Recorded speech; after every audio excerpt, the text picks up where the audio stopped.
Keep the faith, guys. We're going to win this. Thank you, thank you, thank you.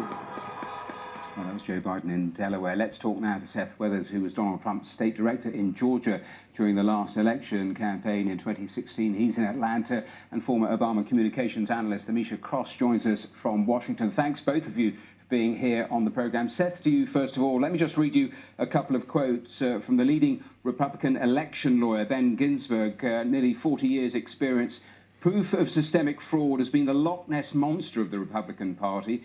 People have spent a lot of time looking for it. It doesn't exist. And John Bolton, only a couple of days ago, saying Donald Trump is laying the groundwork to commit fraud. There is no basis not to count the votes in every state. It's been done at every election. John Bolton is right, isn't he? What the hell are we talking about? The votes are being counted. President Trump has won re-election. This is going to be called. This is not even a debatable situation. I'm listening to these people talking about, Supreme Court, this, that, and the other. Trump is winning these states by huge margins. Why does he want the counting to stop then? What he was referring to is places like Pennsylvania, where they want to allow ballots to come in a week from the as much as a week or even 9 days away from the election, alleged ballots to come in and count towards the election. Like the election, it's like anything else. It's like asking to put points on the scoreboard of a baseball team that had a game last night and put it on the scoreboard next week if they happen to hit a ball in an empty park. It's insanity. That doesn't count. That's not how election works. In most states, we have nearly 4 weeks of early voting that can take place. We have mail-in balloting. We have absentee balloting. If you cannot vote in 4 weeks, then that's on you. It's not on us. President Trump has won re-election tonight, and it's going to be indisputable. And so for all of this just bizarro world where they're coming up with all these scenarios where this is going to be challenged and that's going to be challenged, what the hell are they going to challenge? Millions of votes are still to be counted. I want to just bring in the pictures we're seeing on the screen in Philadelphia. This is the tactics of authoritarians and dictators, isn't it? To stop counting and declare yourself as the winner. What are you talking about? The tactics of authoritarians to have clear, simple elections? I think an authoritarian is the kind that would say, hey, a week from now, if I didn't win, I want to add a bucket of ballots that we have, quote unquote, found a week after the election. That's the kind of thing that you would see from an authoritarian. We have had over a month's time for people to cast their ballot and for the vote to count. Joe Biden did not win. The pollsters are either frauds, liars, or inept. And honestly, in most cases, they're a combination of all of them. That's who should be taking the brunt of this evening and tomorrow morning, is the pollsters and the media that have they betrayed the American people with the false narrative.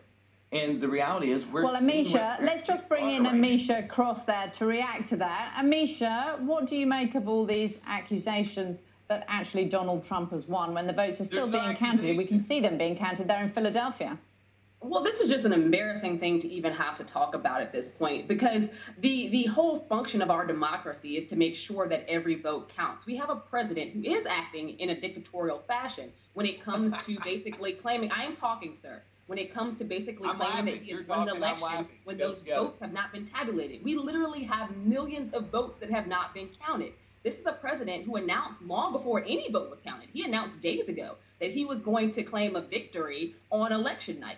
And he did exactly what he announced that he was going to do, irrespective to the fact that those votes have not been counted. It's not been called by the Associated Press. It hasn't been called by the majority of news networks. Like, people aren't, I am speaking, sir.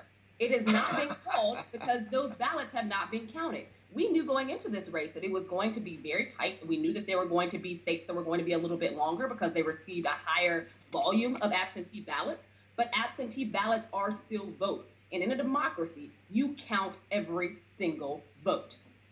Hey, what absentee ballots are not being counted?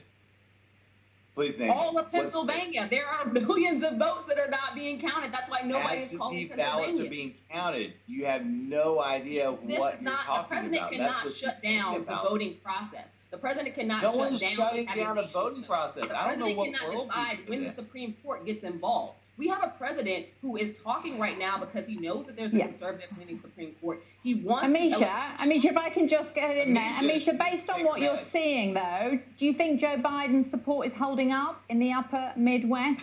Amisha? I absolutely do. I absolutely do. I know that a lot of Joe Biden voters did cast their votes early, and many also mailed in their votes. So yes, these votes absolutely need to be counted, and that's why Joe Biden, in his speech tonight, came out and told Democrats, he told Americans to wait. He told Americans to trust the process. He told them that this count, it could come, a day from now, it could come 2 days from now. This is the process in America. There is nothing shady or questionable about it. Counting every vote is how a democracy works. There are no votes that are not being counted. I don't know what world you live in, or your lack of knowledge on the issue, but the reality is President Trump is up over. Wait, so Seth and Amisha, can I just stop you two there? It's Laura, can I just stop you two there? Because Americans are confused, you're divided. Can you not both agree to wait until the states have counted the votes that legally they have the right to count, Seth? I'm not debating the ability to count legally ballots. Right now, President Trump is winning, to give an example, the state of Pennsylvania by almost 700,000 votes. There are not enough. If every single one of the outstanding ballots, well over a million still to be counted. Let me finish. She doesn't like facts, does she? She doesn't like facts. So if every single ballot that was outstanding that was counted was in the favor of Joe Biden, guess what? Biden still loses. So the reality is there is with no 1 million votes to be counted, Seth. There are 1 million votes to be counted. You can't possibly say that the president is ahead at this point. It's actually not quite a million votes. President Trump is up by 700,000 approximately at this point, a little higher. And if you counted all of those votes, and nearly every single one of them would go to Biden, he's not going to win. And those votes are going to be counted. We're just using. I work in politics. I assume she does too. We know how this works. Those votes are going to be counted, and they're going to be tabulated, and President Trump's going to win. This is a bunch of nonsense. She's trying to create drama because she wants her people to go out, riot, burn cities, loot a couple sneaker stores. Riot? Seth Wethers, would you like to respond to that, Amisha?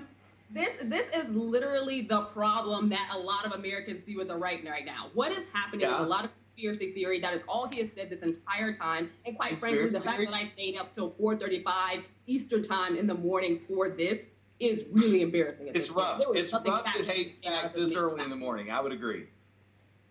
Hey, what cities are... Seth, isn't the problem here, Seth, that the president has said that he's going to the Supreme Court? Seth, why is the president says that he's going to go to the Supreme Court? Isn't that the problem here, that he's stirring the pot when there are still votes to be counted? No, he's referring to going to the Supreme Court if they attempt to add ballots after Election Day is over. That is something. We have Election Day, and we've got nearly a month of time where people can cast their ballots early. They can send absentee. They can do mail-in ballots. If someone wants to show up 9 days from now with a ballot and say, oh, I didn't vote, that's just not how the system works. You had a month to do it before. Go vote and during the normal voting period. That's what he's talking about. Amisha, so he's actually redefined his terms there. You're not actually trying to extend the voting period, are you, Democrats? That's not what you're about. Nobody's extending the voting period. This is more conspiracy theory rhetoric. This is more Donald Trump trying to get into the heads of those uneducated voters who don't understand this process. This is more of his acolytes on Twitter saying things that just aren't true. And quite frankly, it's embarrassing. Amisha, let me ask you a question, because we've seen played out in the last 5 minutes broadly where this political argument is going to go over the next few days. So what do Democrats do to counter what we just heard from Seth? Democrats lie, fact check. Democrats remind people of what a democracy is. Democrats remind people of how many times we have waited a few days to find out an election. This definitely isn't the first time. Actually, it is rare to have the election results on election night unless there's a complete blowout. And this is an election where we have had more mail-in ballots, more early voting than this nation has ever seen. So that's what we tell them. We tell Americans the truth, which sadly they're not hearing from the right. Amisha Cross, Seth Wethers, thank you so much for joining us there with what is a very good illustration of the political divide in America right now. What is it, 4:37 in the morning? Thank you both. It really is a